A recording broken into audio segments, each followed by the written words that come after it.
Okey, yang pertama sekali kita akan tengok apakah keperluan gametogenesis. Okey, keperluan gametogenesis. Jadi sebelum tu kita kena tahu dululah gametogenesis tu apa. Okey, so gametogenesis tu adalah satu proses pembentukan sel pembiakan. Okey, satu proses pembentukan sel pembiakan. Kalau bagi perempuan, sel pembiakannya kita panggil sebagai ovum, manakala kalau bagi lelaki, sel pembiakannya kita panggil sebagai sperma. Okey. Jadi kat mana proses ni berlaku? Okey, kalau bagi ovum, proses itu berlaku dalam gonad. Okey, gonad tu apa dia? Gonad tu adalah organ pembiakan bagi manusia. Untuk ovum, proses dia kita panggil sebagai oogenesis. Dan proses ini berlaku dalam organ yang bernama ovari. Manakala untuk sperma, prosesnya kita panggil spermatogenesis. Dan gonadnya ataupun organ pembiakannya adalah testis. Okey, proses spermatogenesis ini berlaku di dalam testis. Alright. Seterusnya kita akan tengok pula apakah pentingnya, apa perlunya gametogenesis ini. Alright, jadi yang pertama ia adalah untuk menghasilkan gamet yang bersifat haploid. Okey. Jadi untuk menghasilkan ovum dan juga sperma yang bersifat haploid. Haploid itu maksudnya separuh daripada bilangan kromosom sel induk. Bagi manusia, manusia, bilangan kromosom kita adalah 46. Contohnya kalau kita ambil lah mana-mana sel pada badan kita, kita ambil sel pipi contohnya, ataupun sel hati contohnya. Jadi bila kita cek bilangan kromosom kat situ, bilangannya adalah 46. Tapi untuk sel gamet, iaitu untuk ovum dan sperma ni, dia separuh daripada tu. Jadi separuh tu berapa? 46 bahagi dengan 2. 46 bahagi dengan 2 berapa? So dapatlah 23 kromosom ataupun N kita panggil. Itu untuk manusia lah. Kalau untuk haiwan lain pula haploid dia, bilangan kromosom kalau haploid dia. Kalau contohnya macam lalat ke, mungkin 8 dia punya bilangan kromosom kalau haploid. Okey, berbeza. Setiap organisma tu bilangan kromosomnya adalah berbeza. Okey, itu yang pertama. Okey, yang kedua, perlunya gametogenesis ni adalah untuk memastikan zygote yang terbentuk bila berlakunya persenyawaan antara nukleus sperma dan juga nukleus ovum. Okey, zygote yang terhasil tu kita akan pastikan ianya bersifat diploid, okey, ataupun 2N ataupun 46 kromosom. Itulah kepentingannya. Cuba bayangkan kalau ovum dan juga sperma ni bilangan kromosom dia 46. Okey, dia tak jadi separuh. Contohlah, okey, 46. Jadi 46 ovum, okey, 46 ovum bercantum dengan 46 sperma.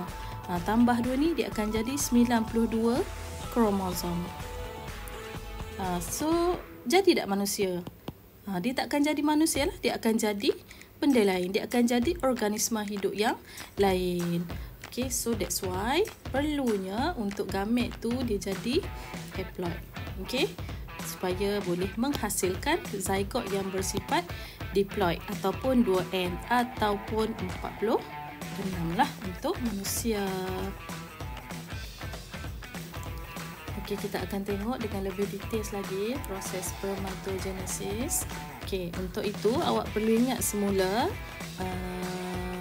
organ-organ yang ada dalam sistem pembiakan lelaki.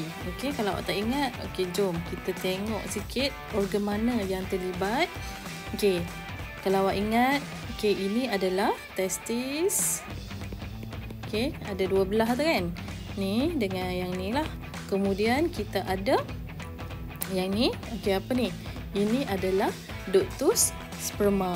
Okey, kita ada dua-dua belah juga. Ductus sperma ataupun juga dikenali sebagai vas deferens. Okey, sama saja benda yang sama. Kemudian saya rasa dua tu je yang terlibatlah secara langsung, yang mana kita akan jumpalah dalam proses spermatogenesis ni. Alright. Kemudian kat sini cikgu akan tunjukkan dulu beberapa struktur yang awak akan jumpa. Okey. So kalau kita tengok pada rajah ini, awak juga boleh rujuk buku teks. Mungkin lukisan cikgu ni biasa-biasa je lah kan.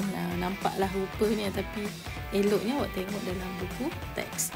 Okey, so ini adalah epididymis. Cikgu nak tunjuk struktur epididymis. Okey, inilah struktur epididymis ni keseluruhan ni. Okey, ini adalah epididymis. Okey. Kemudian kat sini juga cikgu nak tunjuk pada awak. Okey, ini adalah salur yang telah dibesarkan lah, iaitu salur ductus sperma. Okey. Kemudian cikgu juga nak tunjuk ini adalah dalam ni. Semua ni lah. Okey, semua ni lah. Dan ni adalah yang telah pun di cross section lah kat bawah ni. Sekejap cikgu tunjuk. Okey, ini adalah struktur yang bernama tubuh seminiferous.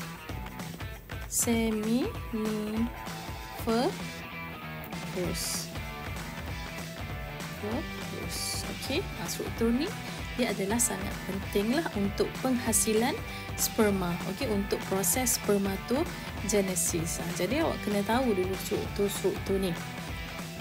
Okey, lagi cikgu juga nak tunjuk struktur juga lagi. Okey, ini adalah rajah. Okey, ini adalah rajah tubuh seminiferous ni yang telah pun kita cross section kan, ataupun keratan rentas dia. Okey, sebenarnya rupanya lagu tu. Okey, rupanya macam tu. Dan kalau kita besarkan sebahagiannya, okey, bahagian ni. Okey, kalau kita besarkan bahagian ni, macam ni lah rupanya. Okey, yang mana dia terdiri daripada beberapa struktur yang penting yang cikgu akan bagi tahu. Okey, iaitu kat sini awak akan nampak kat sini ada banyaklah sebenarnya. Di sekeliling tubuh seminiferous tu kita ada sel Sertoli. Dia ada fungsi dia. Sebab tu cikgu tunjuk siap-siap kat sini. Alright. Okey. So tu untuk struktur. Okey. Tu untuk struktur. Kita kena kenal dulu struktur sesuatu bahagian tu, barulah mudah untuk kita memahami sesuatu konsep. Okey, cikgu tertinggal kat sini. Okey, fungsi sel Sertoli tu adalah untuk membekalkan nutrien kepada sperma. Okey, sepanjang proses spermatogenesis ni lah. Okey, proses spermatogenesis. Jadi kat mana proses spermatogenesis ni berlaku? Okey, proses spermatogenesis ni berlaku di dalam tubuh seminiferous. Okey, so ini adalah tubuh seminiferous. Dalam ni semua ni adalah tubuh seminiferous lah. Okey, bawah ni adalah epididymis kan. Kemudian yang ini adalah ductus sperma. So semua ni tempat berlakunya proses spermatogenesis. Kalau kita besarkan satu bahagian saja dalam tubuh seminiferous ni, so macam ni lah rupanya. Dan kalau kita besarkan bahagian ni sahaja, so macam ni lah rupanya. Ni baru satu bahagian pada satu keratan rentas tubuh seminiferous. So boleh awak bayangkan betapa banyaknya sebenarnya penghasilan sperma. So that's why sperma tu dihasilkan berjuta-juta. Okay, bukannya 1,000, 2,000 tapi jutaan bilangan sperma yang dihasilkan. Alright. Jadi kita tengok lagi. Setiap tubuh seminiferous ni pula terdiri daripada sel germa primordium. Okey, setiap tubuh seminiferous ni terdiri daripada sel apa? Sel germa primordium. Okey, dan sel germa primordium ni, okey, yang ada dalam tubuh seminiferous ni, dia akan mengalami pembahagian sel lah untuk menghasilkan sperma. Okey, sel germa primordium ni dia akan mengalami mitosis secara berulang-ulang kali untuk menghasilkan spermatogonium. Okey, untuk menghasilkan spermatogonia ataupun spermatogonium, yang mana spermatogonium ni dia masih lagi bersifat diploid ataupun 2N ataupun 46 kromosom lah untuk manusia. Okey, seterusnya spermatogonium ni dia akan berkembang.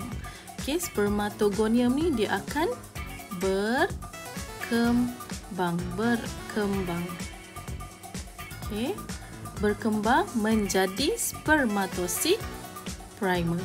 Okey, spermatosid primer ni masih lagi dalam keadaan diploid lagi sebab dia tak mengalami meiosis pun, dia hanya mengalami perkembangan sahaja. Okey, dan ini adalah fasa perkembangan lah. Okey, fasa perkembangan. Kalau daripada sel germa primordium, okey, kalau daripada sel germa primordium kepada spermatogonium ni adalah fasa pembahagian. Okey, adalah fasa pembahagian.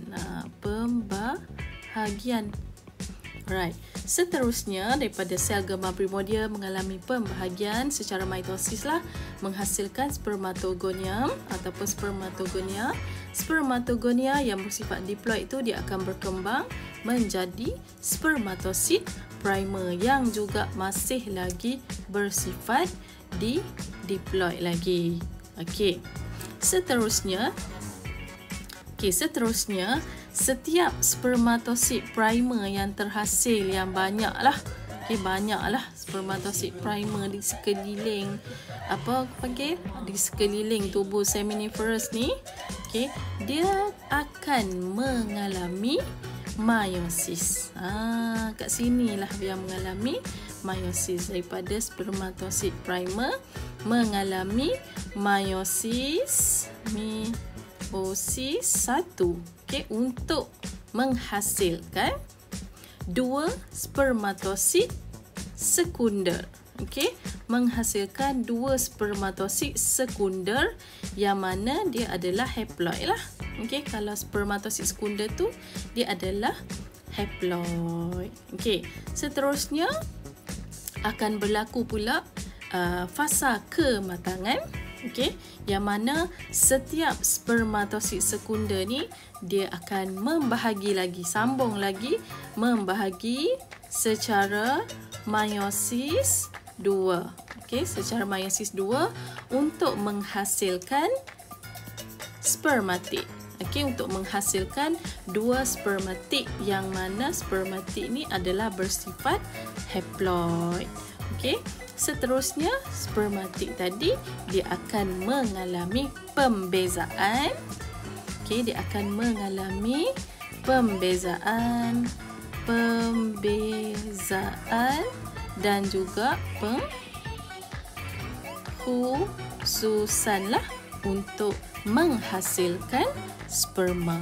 Okey, untuk menghasilkan sperma, dan sperma tu sifatnya adalah haploid. Okey, jadi itulah proses spermatogenesis. Bermula dengan sel germa primordium yang diploid akan berlaku proses pembahagian secara mitosis untuk menghasilkan spermatogonium yang bersifat diploid. Seterusnya spermatogonium akan berkembang untuk menghasilkan spermatosid primer yang juga bersifat diploid. Okey, selepas saja itu, okey, spermatosid primer ni dia akan mengalami meiosis 1 untuk menghasilkan spermatosid sekunder, 2 spermatosid sekunder, dan seterusnya spermatosid sekunder tadi akan mengalami meiosis 2 untuk menghasilkan spermatid. So daripada 2 tadi jadi 4 lah spermatid. Dan daripada spermatik ni, daripada 4 spermatik ni, dia akan mengalami proses pembezaan dan juga pengkhususan. Jadilah sperma macam ni. Okey, macam ni lah bentuk sperma, yang mana terdiri daripada kepala, bahagian tengah dan juga bahagian ekor. Dalam kepala sperma ni kita ada apa? Kita ada nukleus, dan juga di bahagian tengah ni kita ada banyak mitokondriagenesis.